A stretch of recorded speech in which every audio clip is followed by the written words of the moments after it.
Hello दोस्तों, तो पिछली क्लास में हमने फॉर्मल चार्ज पढ़ा था। फॉर्मल चार्ज के बारे में हमने डेफिनेशन पढ़ी, इसके बारे में बातें पढ़ी कुछ। हमने एग्जांपल्स नहीं देखे थे फॉर्मल चार्ज के। तो आज के लेक्चर में हम यही करने वाले हैं। फॉर्मल चार्ज के हम 5-6 एग्जांपल्स डिस्कस करेंगे, जिससे फॉर्मल चार्ज आपको अच्छे से क्लियर हो जाए।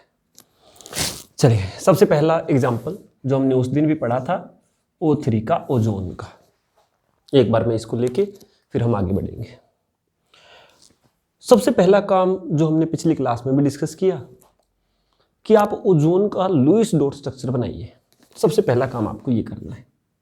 ये हमने पिछली क्लास में ये काम कर लिया था। ये ओजोन का लुईस डॉट स्ट्रक्चर हमने बनाया। अब आपको याद हो कि फॉर्मल चार्ज की सबसे इंपॉर्टेंट बात आपने एक पढ़ी थी कि फॉर्मल चार्ज ना कंप्लीटली बेस्ड होता है कोवलेंट बॉन्ड पर। तो ये जो आपको कोऑर्डिनेट बॉन्ड दिखाई दे रहा है ना, इस कोऑर्डिनेट बॉन्ड को आप कोवलेंट बॉन्ड बनाइए। सबसे पहला काम आपको ये करना है। तो मैं यहाँ 3 डंडे खींच देता हूँ। इनका मतलब ये दोनों स्ट्रक्चर सेम है जो मैं बनाने जा रहा हूँ अभी। जो इलेक्ट्रॉन देता है, यानी जिसकी तरफ से इलेक्ट्रॉन आ रहे होते हैं कोऑर्डिनेट बॉन्ड में, उस पर आएगा पॉजिटिव, और जिस पर आ रहे होते हैं उस पर आएगा नेगेटिव। ये स्ट्रक्चर बन गया। अब हमने पिछली क्लास में देखा था कि ये जो 1 नंबर ऑक्सीजन है, ये 2 नंबर है, ये 3 नंबर है। तो 1 नंबर ऑक्सीजन पे फॉर्मल चार्ज कितना है, तो वो आपको दिखाई दे रहा है +1 है। 2 नंबर ऑक्सीजन पे कितना है, तो कोई चार्ज नहीं है, 0। 3 नंबर ऑक्सीजन पे कितना है, तो -1 है। ये तीनों ऑक्सीजन पर फॉर्मल चार्ज है। यहां तक हमने डिस्कस किया था। आगे की कहानी क्या है दोस्तों कि इसमें ना एक और फिनोमिना पॉसिबल है जिसको रेजोनेंस कहते हैं। अच्छा, जो 11th के बच्चे देख रहे होंगे उनको शायद रेजोनेंस नहीं पता होगा, लेकिन जो 12th जिन्होंने कर रखी है उनको पता होगा रेजोनेंस क्या होता है।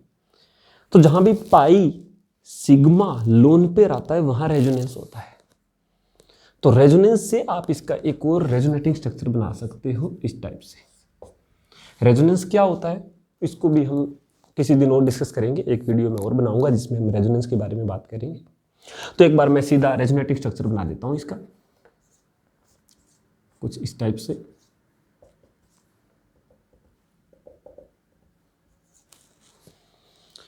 आप कहोगे सर दोनों में कोई डिफरेंस तो है नहीं। नहीं, डिफरेंस है छोटा सा। यहां जो 2 नंबर ऑक्सीजन था वो न्यूट्रल था, 3 नंबर पे नेगेटिव चार्ज था। यहां जो 2 नंबर ऑक्सीजन है उस पर नेगेटिव आ गया और 3 नंबर न्यूट्रल हो गया। रेजोनेंस में होता क्या है, इलेक्ट्रॉन घूमते हैं। एटम की पोजीशन वहीं की वही रहती है, बस इलेक्ट्रॉन घूमते हैं। इलेक्ट्रॉन के घूमने को ही रेजोनेंस कहते हैं। इसको डीलोकलाइजेशन ऑफ इलेक्ट्रॉन भी कहते हैं।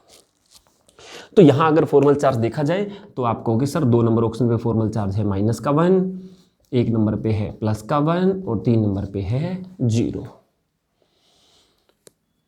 तो एग्जाम में आपको इनमें से जो मिले उसके हिसाब से आपको फॉर्मल चार्ज बताना है। अच्छा, आपको एग्जाम में चार्ज नहीं मिलेगा, अगर ये स्ट्रक्चर मिलेगा तो वो कुछ ऐसा मिलेगा, कहेंगे इसके फॉर्मल चार्ज बताओ। और अगर ये स्ट्रक्चर होगा तो इस पर भी ये चार्ज नहीं दिखाया जाएगा, आपको ये चार्ज ही तो बताना है। इसी को तो क्या कहते हैं, फॉर्मल चार्ज। एक कंसेप्ट और इसमें आता है और वो है एवरेज फॉर्मल चार्ज का।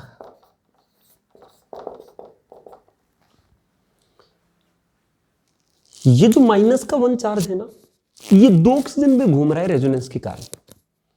एक बार ये आपको पता है 3 नंबर ऑक्सीजन पे है -1, और ये रेजोनेंस से घूम के 1 नंबर कहां चला, एक बार कहां चला गया, 2 नंबर पे। तो ये जो -1 चार्ज है ये कितनी जगह घूम रहा है, 2 जगह। तो -1/2, तो ये एवरेज फॉर्मल चार्ज आएगा -0.5। तो आप एवरेज फॉर्मल चार्ज का एक फॉर्मूला भी बना सकते हो। Total delocalised charge divide by total resonating structure. देखो चार्ज तो ये भी चार्ज है प्लस का और ये भी माइनस का चार्ज है, चार्ज दोनों ही चार्ज है। लेकिन आपको एवरेज फॉर्मल चार्ज निकालते समय ये बात ध्यान रखनी है कि आपको वो चार्ज लेना है जो डीलोकेलाइज है, जो घूम रहा है। जैसे ये माइनस का 1 डीलोकेलाइज चार्ज है, तो टोटल डीलोकेलाइज चार्ज कितना हो गया, माइनस का 1। और टोटल रेजोनेटिंग स्ट्रक्चर कितने हैं, तो ये और ये दोनों रेजोनेटिंग स्ट्रक्चर है, तो रेजोनेटिंग स्ट्रक्चर 2 हो गए, तो माइनस का 1/2, माइनस का 0। अगर आपको टोटल रेजोनेटिंग स्ट्रक्चर के बारे में ज़्यादा जानकारी नहीं है तो आप इतना ध्यान रखना कि साइड एटम कितने हैं जिन पर ये जो चार्ज है वो घूम रहा है। जैसे साइड एटम यहाँ 2 हो गए, एक बार ये वाला और एक बार घूम के किस पर आया, इस वाले पर। तो total delocalize charge divide by total resonating structure, या फिर टोटल साइड एटम जिन पर ये नेगेटिव चार्ज घूम रहा है। बस ये छोटी सी बात आपको। चलिए 1-2 एग्जाम्पल और करते हैं। जैसे एक एग्जाम्पल मैं लेता हूं NO3- नाइट्रेट आयन कहते हैं इसको। तो सबसे पहला काम आपको इसका लुईस डॉट स्ट्रक्चर बनाना है कुछ इस टाइप से।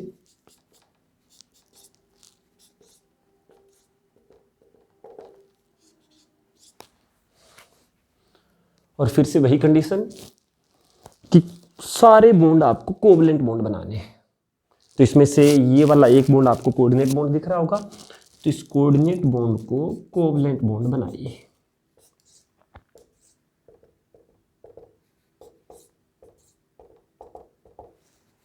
ठीक है, तो अब फॉर्मल चार्ज बता दीजिए। अच्छा, कोवलेंट कोऑर्डिनेट बॉन्ड को कोवलेंट बॉन्ड बनाओ, तो फिर से शर्त वही है कि जिसकी तरफ से इलेक्ट्रॉन जाते हैं उस पर आएगा पॉजिटिव और जिस पर आते हैं उस पर आएगा नेगेटिव। ये कोऑर्डिनेट बॉन्ड को कोवलेंट बॉन्ड बनाने की शर्त है। तो फॉर्मल चार्ज कितना हुआ, इस ऑक्सीजन पे फॉर्मल चार्ज पूछा जाए तो ये जो ऑक्सीजन है इस पर फॉर्मल चार्ज कितना है, कोई चार्ज नहीं है तो 0। इस पर कितना है, माइनस का 1। इस पर कितना है, माइनस का 1। और इस नाइट्रोजन पे कितना है, प्लस का 1। अगर अलग अलग एटम पर फॉर्मल चार्ज पूछेगा तो बताना आसान है। अब इसमें रेजोनेंस करवा के आप एवरेज फॉर्मल चार्ज भी बता सकते हैं। जैसे आपको पता है पाई सिग्मा लोन पेयर, तो यहां रेजोनेंस करवा दीजिए एक बार। अच्छा, ये भी रेजोनेंस करेगा एक बार इसके साथ, एक बार ये ऊपर वाला इसके साथ रेजोनेंस करेगा, क्योंकि ये भी देखो पाई सिग्मा लोन पेयर। तो एवरेज फॉर्मल चार्ज कितना हुआ, टोटल डीलोकेलाइज चार्ज कितना है, तो ये प्लस का 1 डीलोकेलाइज नहीं है, ये लोकेलाइज है, ये तो एक जगह ही रहता है। डीलोकेलाइज चार्ज कितना है, माइनस का 2 हो गया। और वो कितनी जगह घूम रहा है, 1 2 3 जगह, तो माइनस का 2/3, तो माइनस का 0.67। ये एवरेज फॉर्मल चार्ज आ गया। ऐसे ही आप एग्जाम्पल ले लीजिए, मान लीजिए कार्बन मोनोऑक्साइड का। तो सबसे पहला काम वही आपको करना है, लुईस डॉट स्ट्रक्चर बनाइए कार्बन मोनोऑक्साइड का। कुछ इस टाइप से होता है Lewis dot structure. Coordinate bond को कोवलेंट बॉन्ड बनाइए।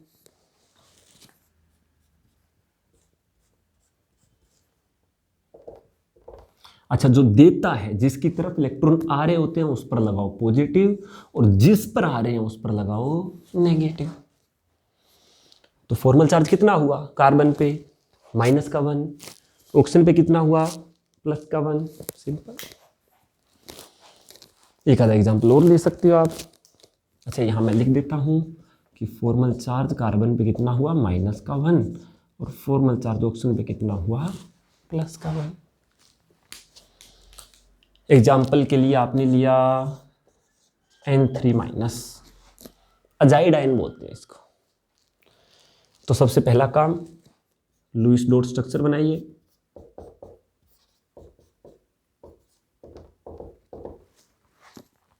ठीक है, इस कोऑर्डिनेट बॉन्ड को कोवलेंट बॉन्ड बनाइए।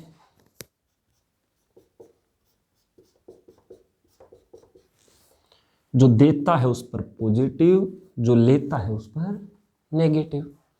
एक नेगेटिव पहले से ही था, एक नेगेटिव और आ गया तो कितना नेगेटिव हो गया, 2 नेगेटिव।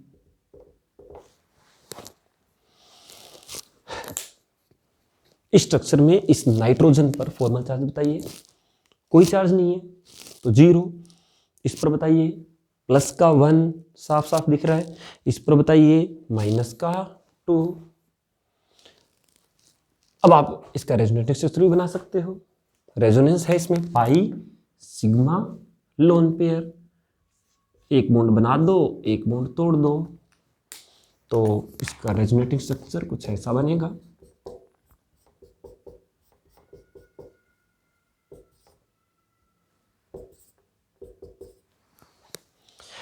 अच्छा, इस स्ट्रक्चर में फॉर्मल चार्ज पूछे तो इस नाइट्रोजन पे जिस पर पहले फॉर्मल चार्ज 0 था उस पर कितना आ जाएगा, -1।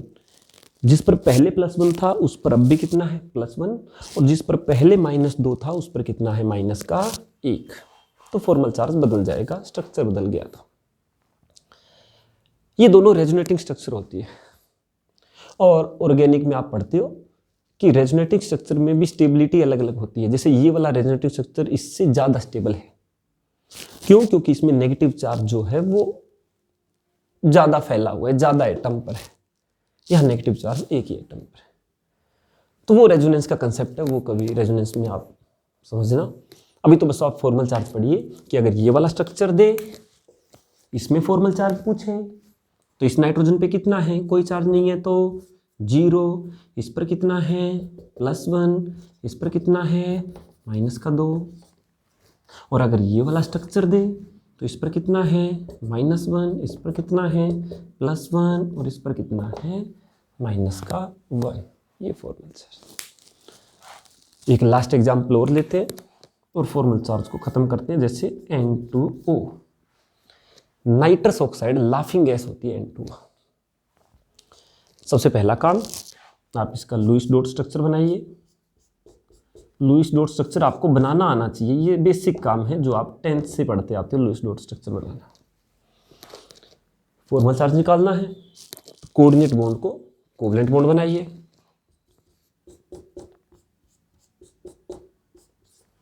जो देता है उस पर पॉजिटिव और जो लेता है उस पर नेगेटिव। अब फॉर्मल चार्ज बताइए। इस नाइट्रोजन पे फॉर्मल चार्ज कितना है, 0। इस पर कितना है, +1। इस पर कितना है, -1। सिंपल। एग्जाम में वो ये चार्ज दिखा के नहीं देगा, वो इन चार्ज को छुपा के देगा। तो आपको बताना पड़ेगा, आपको ये अगर स्ट्रक्चर बताए तो ये स्ट्रक्चर बनाइए और फॉर्मल चार्ज बताइए। रेजोनेंस करवा सकते हो आप, पाई सिग्मा लोन पेयर। तो इसका रेजोनेटिव स्ट्रक्चर जो बनेगा वो कुछ ऐसा बनेगा।